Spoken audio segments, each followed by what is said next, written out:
And the winner is... Star Wars. Star Wars. Star Wars. Star Wars. Star Wars. Star Wars.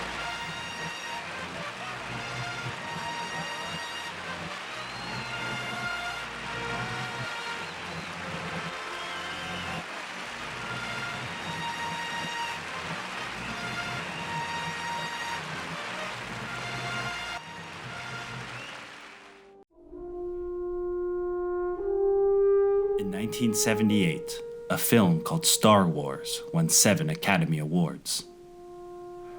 Alongside composer John Williams' award for his epic symphonic score, Star Wars also won an Oscar for its groundbreaking visual effects, its fast-paced film editing, for costume design, and for art direction, for its exceptional sound mixing, and the film's young sound designer Ben Burtt, the creator of, among many others, the distinctive lightsaber sound effect, was given a Special Achievement Award for the creation of the alien, creature, and robot voices featured in Star Wars. Star Wars took the world by storm and influenced the way movies would be made from then on. It became an unprecedented cultural phenomenon and one of the jewels of American filmmaking. In fact, when the American National Film Registry was opened as a special branch of the Library of Congress in 1989, with the mandate to select 25 American films every year and preserve them for future generations, 1977 Star Wars was among the first 25 films added to this list of most important American films. But it was here that a problem would occur. To this day, the National Film Registry has yet to receive the requested archival print of Star Wars. Lucasfilm refused to deliver an archival print of the original theatrical 1977 version of the film, but instead offered the registry a 1997 special edition print. Since the legislation clearly dictates that the version of a film first published must be archived, the National Film Registry refused to accept it. In the 1997 re-release, most of the Oscar-winning aspects of the movie were altered to varying degrees, and this issue only got worse with subsequent DVD and Blu-ray releases, which introduced even more alterations. In the so-called special edition, the Oscar-winning editing was disrupted by the addition of new material as well as previously cut scenes. Many of the groundbreaking Academy Award-winning special effects were replaced with computer-generated shots, which themselves already look dated now and often seem out of place in a movie from the 1970s. Even the original award-winning art direction and costume design didn't remain intact in the special editions. The original Oscar-winning sound mix was redone as well. And in this new mix, some of the original Oscar-winning sound effects were replaced.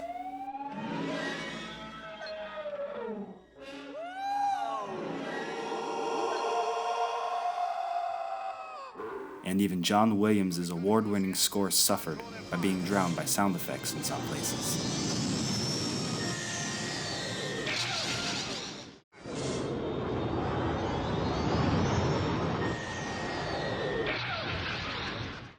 For a long time, the only possible way to view Star Wars in its original Oscar-winning form was VHS, or, for the most dedicated videophiles, Laserdisc.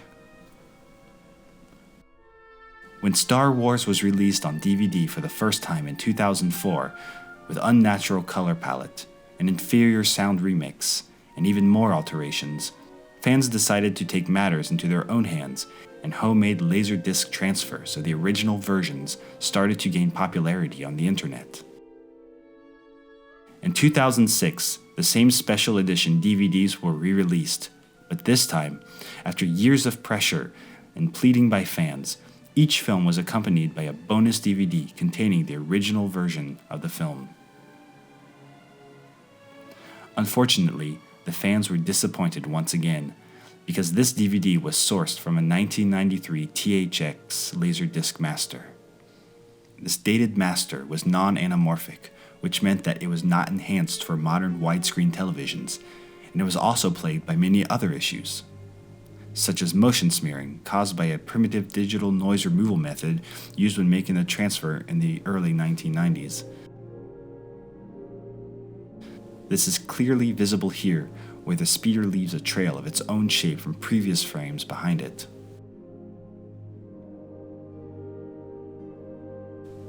The transfer also suffered from faded, washed-out colors and contrast, and severe aliasing, stair-like jagged edges on oblique lines. This meant that this 2006 bonus DVD, now commonly referred to as George's original unaltered trilogy, or GOUT for short, was only marginally better in quality than the fan-made Laserdisc transfers, and many fans felt that this release was simply an attempt to make quick and easy money on the popularity of Laserdisc transfers. And so, the fan efforts continued. Some fans tried to improve the GOUT DVDs and upscale them to anamorphic or even high definition, while others attempted to get closer to the original version in HD by combining the special edition with other sources. One of these projects was Harmy's Despecialized edition. Not only did Star Wars have a huge impact on the movie industry, with its groundbreaking visual effects and sound design, but it's also become an important part of not only American, but also global culture. And I study English and American cultural studies as a part of my master's degree. And the cultural impact of the original Star Wars was actually the topic of my undergraduate thesis. And I'm convinced that the special edition greatly diminishes the immense historical value of these films. So I do believe that people should be able to view the original Oscar-winning versions of these films, and that they should be presented in a quality that will do them justice. And that is why I wanted to make the Despecialized editions. I grew up in the 90s, so I never had a chance to see the original Star Wars in a cinema. But I used to have the original version of Star Wars on like a copy of a copy of a copy of an old VHS, which I watched so much as a kid that I totally wore it out. And actually, in the case of The Empire Strikes Back and Return of the Jedi, I actually saw the special editions first. It took a lot of effort to find the original versions on VHS here in the Czech Republic. They did come out, but they were quite rare. But when I did find them, it was one of the most awesome Star Wars experiences for me. When I finally got to watch the original versions of The Empire Strikes Back and Return of the Jedi. Though it also made me pretty angry, when I realized that some of these special effects shots that I was admiring so much and studying them frame by frame were actually recomposited. And so for me, they lost much of their historical value. A big part of why I wanted to make an edit like this was being able to introduce new people to Star Wars without having to decide whether to show them what I personally considered a butchered version, but in high definition, or an original version, but from an MPEG-2 encoded 1993 Laserdisc master with motion smearing and washed out colors and all the other problems of the 2006 GOUT DVDs. And also at the time I started working on the Despecialized edition, my little brother was like 3 years old. And I wanted to show him the original version when, he was old enough to watch Star Wars. And I can happily tell you that my little brother got introduced to the adventures of Luke Skywalker at the age of 5 using the Despecialized edition version 2.1, and he totally loved it.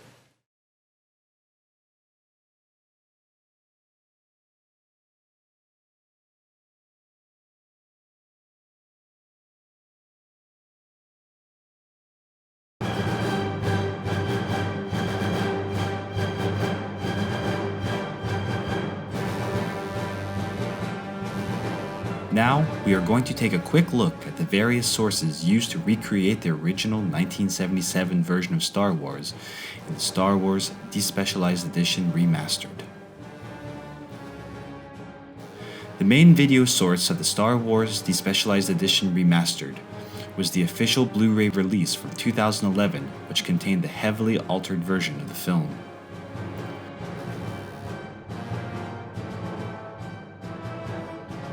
To To the disappointment of many fans, this release was based on the same master as the 2004 DVDs, and inherited most of the 2004 release's problems, such as crushed blacks, heavily altered color palette, and automated digital cleanup, which resulted in a slightly artificial look of some scenes.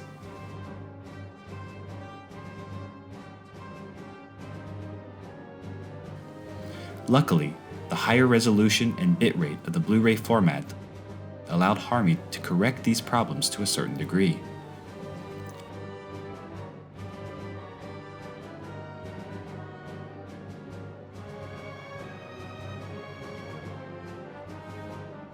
For version 2.0, an overall color correction was first performed by an original Trilogy.com member, U2, who wrote an Avisynth script to fix some of the worst color issues of the 2004 master.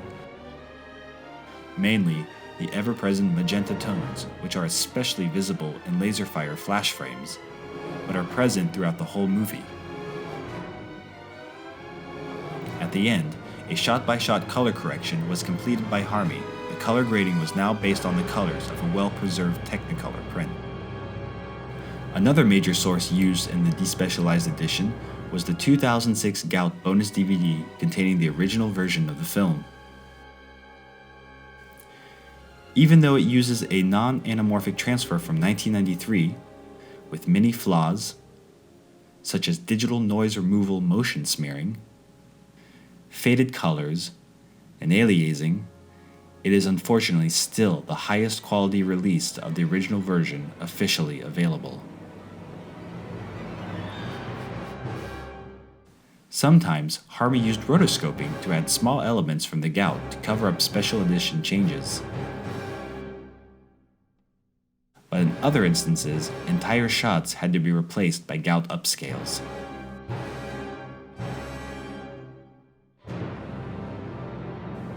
Upscaling this obsolete transfer and having it look acceptable next to HD footage was no easy task, which is why Project Blue, an HD upscale of the Gout DVD done by an original Trilogy.com member called Dark Jedi, was used in most cases.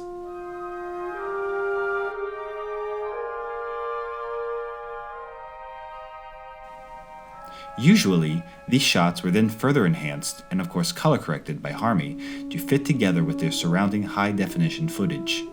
Dark Jedi is now cooperating with another original Trilogy.com member called U2 on making an even better upscale for a new version of Project Blue, and a few work-in-progress shots from this new effort were also provided by them for the Despecialized edition Remastered. Another source used for the Despecialized edition Remastered was the aforementioned 2004 version, which was used as a master for the 2004 DVD release.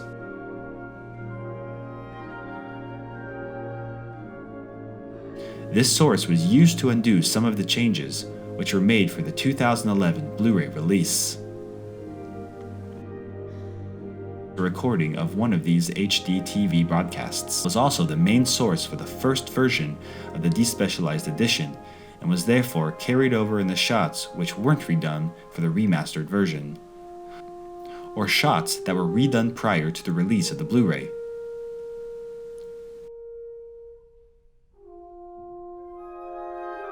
To undo some of the changes in the 2004 release, Harmy used a capture of an anamorphic standard definition PAL digital broadcast master tape of the first special edition from 1997 as a source.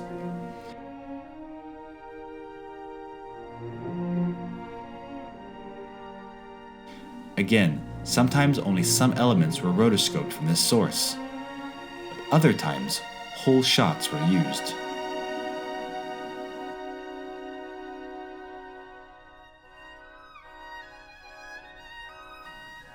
For the most recent versions, a great new source became available. The first part of the Mos Eisley scene from an actual low-fade LPP 35mm print. Scanned on a home-built scanner by a group of dedicated fans called Team -1.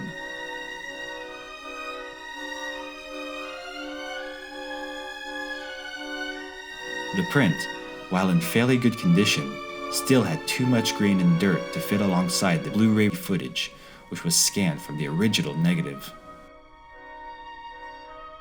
So first, an automated cleanup was performed in Avisynth by another original Trilogy.com member who calls himself Laserschrift. Then, the footage was further enhanced and color corrected by Harmy, especially where the entirety of the frame had to be replaced. And also where only elements from the scan were used to cover up the special edition changes.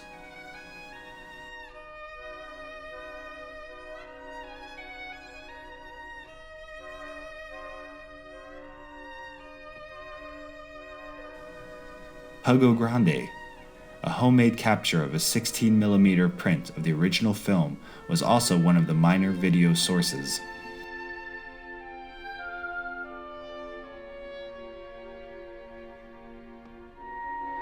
For example, in this shot, Harmy used it to minimize the aliasing present on the wings of the X-Wing fighters in the Gout.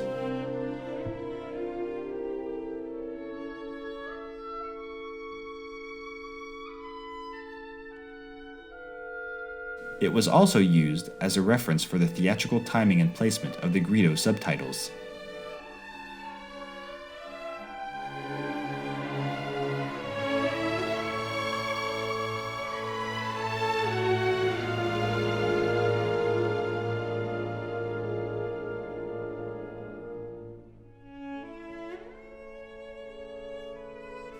The last group of sources used was a variety of still images.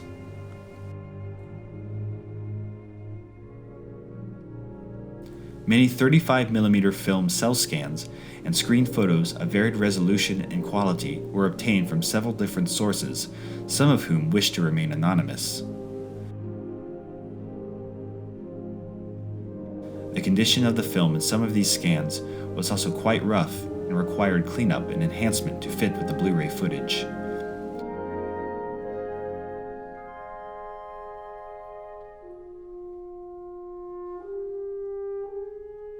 These images were used to restore original matte paintings, to enhance Gout footage, or to create custom mats to cover up special edition changes.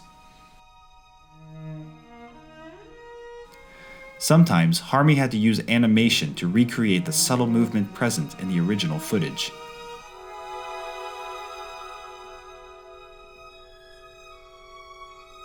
And rotoscoping had to be used to put the foreground elements in front of the mats.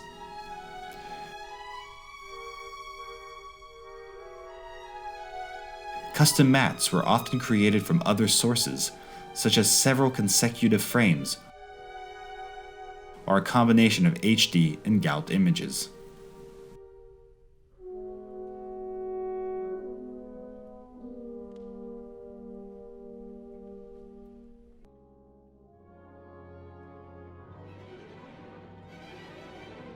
It was the combination of all these sources that made it possible to recreate the experience of watching Star Wars as it was originally released, and all those who will enjoy the Despecialized edition remastered owe a debt of gratitude to the people who provided these sources.